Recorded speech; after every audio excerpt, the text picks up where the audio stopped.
All right, everyone. So we are diving into something that's been blowing up my feeds lately. Okay.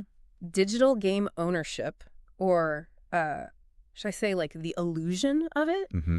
Steam really stirred the pot recently Yeah. by updating their storefront to say users are buying a license, not the game. Right. Gamers are understandably like fuming, but is this really news? You sent over a stack of Reddit threads on this, so let's unpack it. Sure. I think what we're seeing here is like an iceberg situation Okay. where you have this tiny disclaimer on Steam igniting this massive debate Right? that's been kind of lurking beneath the surface for years now. Yeah. It's really the collision of our digital reality with those old expectations that we had from the theatrical world. Right, because like I can dust off a cartridge from my childhood and it still works mostly. Yeah. But with these digital games, it's like, are we renting? Are we owning? Yeah. So did Steam like pull a fast one, or were gamers just kind of blissfully unaware of all this? Yeah, well, a lot of the comments express surprise as if this is a new thing that Steam just invented, you know? Right. But like you said, this whole licensing thing has been the norm for like ages. Mm. Remember those massive EULAs, Oh, yeah. those end-user license agreements? The walls of text nobody reads. Exactly. That came with even those old PC games. Yeah, you just click agree and hope for the best. Exactly. So the difference now is that digital distribution makes this whole licensing aspect much more prominent. Okay. Think of it this way. With a physical game, you at least had the disc, even if technically you were just licensed to use the software on it. Okay. But a digital copy. Yeah. Your access exists solely at the whim of the platform, you know, and its continued operation. So it's like the difference between owning, say, a cookbook Okay. versus having access to a recipe website. The physical book is yours to keep, to lend out, to spill coffee on, whatever. Right. But with the website, it's up to them if that website exists tomorrow, what recipes they change, if they delete them, if you can still log in. A perfect analogy. Huh? And this brings us to the core issue here. In the digital world, can we ever really own a game? Or Right. any digital content for that matter? Yeah. The GOG situation you send over, I think, is a great illustration of this. Right, because GOG is famous for their DRM-free games, those offline installers, Right. that supposedly give you true ownership. Right. But they have an EOA too, don't they? They do. And it highlights, I think, the nuances of this whole debate. Okay. Even without DRM, those digital locks, GOG's EOA likely still places limitations on what you can do with that owned game. So even when a company tries to give you more control, the digital world still has those strings attached. Yeah. Wild. Yeah. And speaking of pushing boundaries, this whole debate really got people riled up about piracy. What's the connection there? Well, if you believe that you never truly own a digital game, then it really throws a wrench into the traditional idea of stealing. You know, it's fascinating to see how this digital shift challenges our deeply ingrained notions of ownership. Yeah, like gamers were saying things like, well, if I don't own it, is it really stealing? Right. Ethically, it makes you think. Yeah. But legally, where do things stand? Legally, copyright is king. Okay. And to understand that, we need to grasp what copyright actually protects. It's not about owning a physical copy of something, but the rights associated with that creative work. Okay. Think of it like this. A musician who writes a song owns the copyright to that song. Right. That doesn't mean every time their song is played on the radio, someone's stealing. Okay.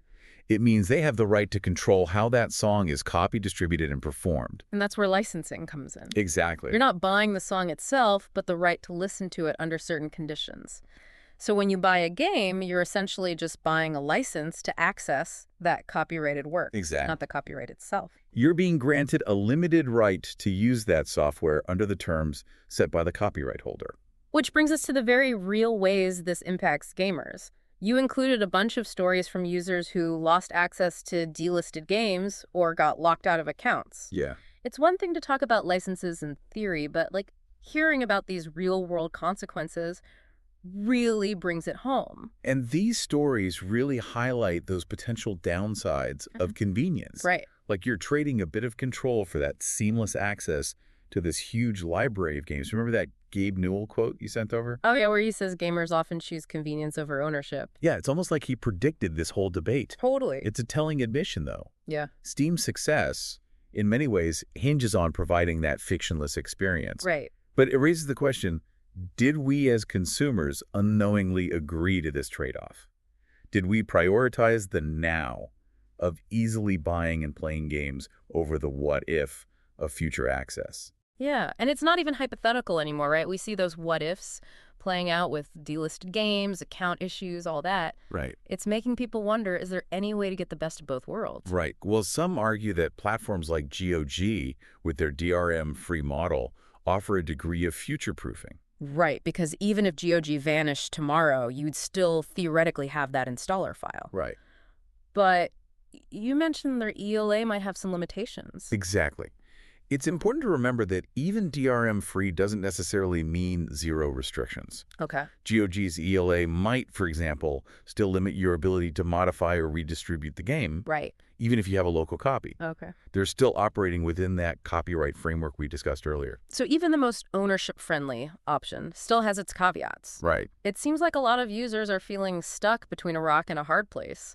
One even said it feels like a pinky promise from these companies, Yeah. not a real guarantee of access. And that's where the trust issue comes into play. Right. Can we as gamers rely on these companies to act ethically, even if they have the legal right to pull the plug? Especially since companies don't exactly have a spotless track record when it comes to always putting the consumer first. Right. You know, we've all seen those terms and conditions updates that feel designed to benefit the company, not the user. Absolutely.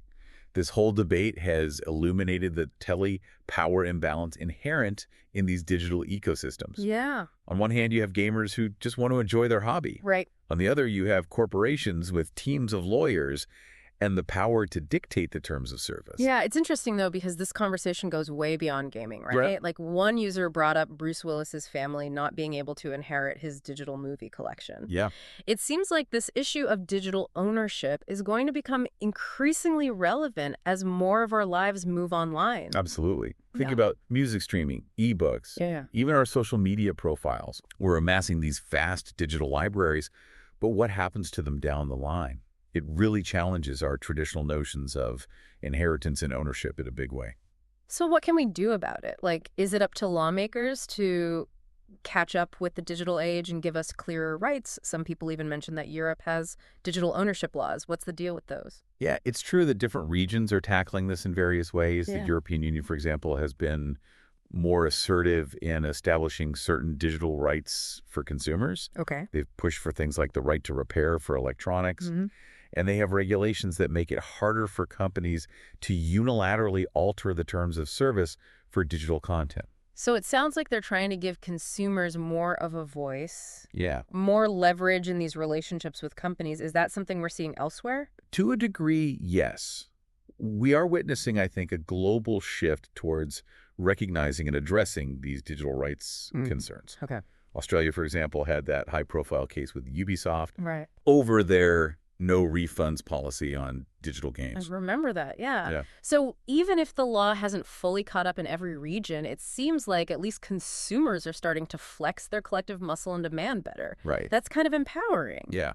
But back to like the gamer in their basement wondering, what does this mean for me now? Do I ditch Steam, go full pirate? Yeah. Those are the million-dollar questions, aren't they? Uh-huh. And I think it's important to acknowledge that there's no one-size-fits-all answer. Okay. It's not about declaring one platform good and another bad. Right. It's about understanding the nuances and making informed decisions based on your own values. So it's less about finding the right answer and more about figuring out where you stand on the spectrum of convenience versus control. Precisely. Okay. You have to weigh the pros and cons.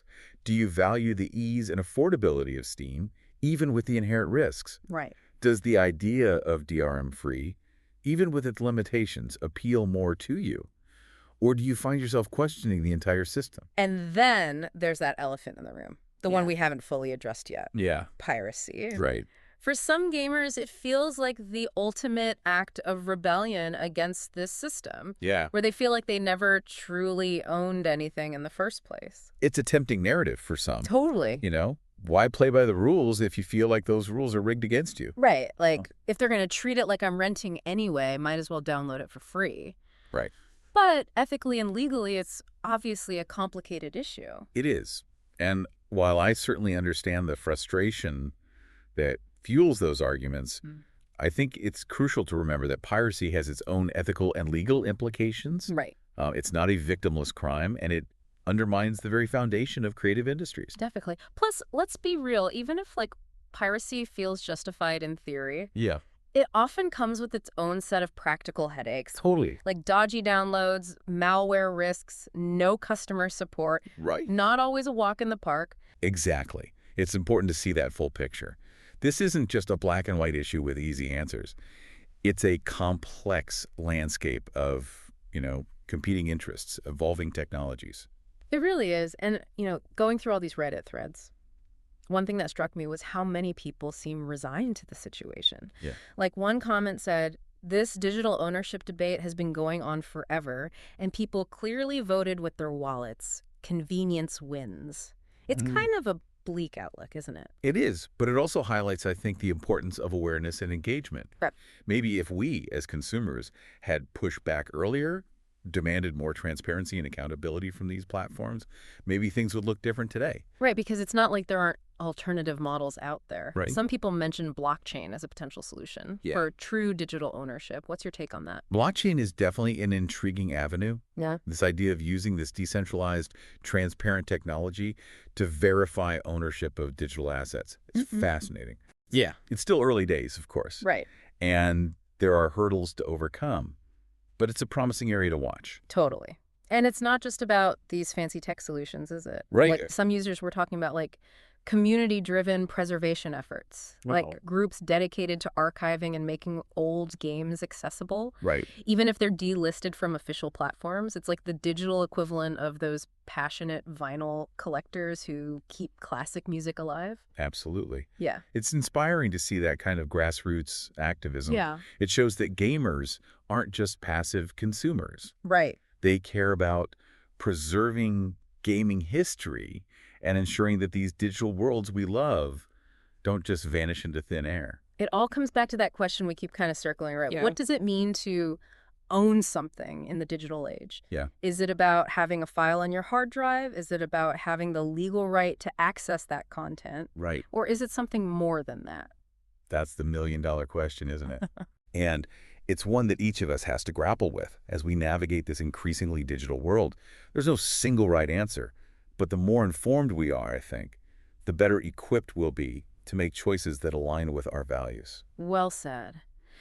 So as we wrap up this deep dive, what's the key takeaway you want to leave our listeners with? I would just say, don't be passive bystanders in this digital revolution. Ask questions, demand transparency, and be active participants in shaping the future of gaming and of digital ownership itself. I think the choices we make today will have a ripple effect for years to come. That's a powerful thought to end on. So to everyone listening, keep those questions coming, keep those conversations going, and most importantly, keep on gaming. We'll catch you in the next deep dive.